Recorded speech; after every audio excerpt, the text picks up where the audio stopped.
Hello everyone, welcome back to our channel. ఈరోజు మన ఛానల్లో రెసిపీ రవ్వ లడ్డూలు సింపుల్గా ఈజీగా టేస్టీగా ఎలా చేయాలో ఈ వీడియోలో చూద్దాం. ముందుగా స్టవ్ ఆన్ చేసుకుని స్టవ్ మీద ప్యాన్ పెట్టుకుని నేను ఇక్కడ 1 కప్ బొంబాయి రవ్వని తీసుకున్నాను అండి. కొంచెం గీ వేసుకొని 1 టేబుల్ స్పూన్ ఈ బొంబాయి రవ్వని దోరగా లో ఫ్లేమ్లో పెట్టుకొని వేయించుకుని పక్కకు తీసుకోవాలి. లో ఫ్లేమ్లో పెట్టుకుని వేయించుకోవాలండి, అప్పుడే టేస్ట్ మరింత బాగుంటుంది.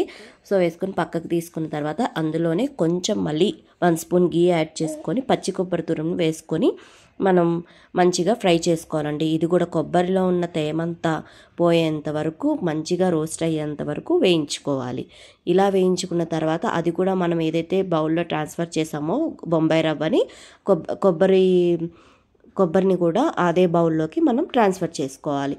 ఇలా వేగిన దాన్ని మనం ఇందులో కొంచెం మళ్ళీ గీ వేసుకొని అదే ప్యాన్లో గీ వేసుకొని డ్రై ఫ్రూట్స్, నేను ఇక్కడ జీడిపప్పు బాదం పప్పు తీసుకుంటున్నానండి.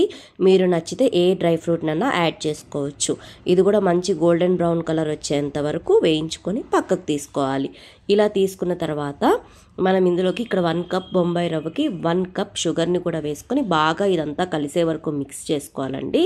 ఈ డ్రై ఫ్రూట్స్, కొబ్బరి, బొంబాయి రవ్వ, షుగరు ఇవన్నీ బాగా కలుసుకొని మిక్స్ చేసుకున్న తర్వాత ఇందులో ఇక్కడ 1 కప్కి 1 కప్ షుగర్ కూడా వేసుకున్నాను కదండి. ఇది కూడా బాగా మెల్ట్ అయిపోయేంత వరకు బాగా కలపండి.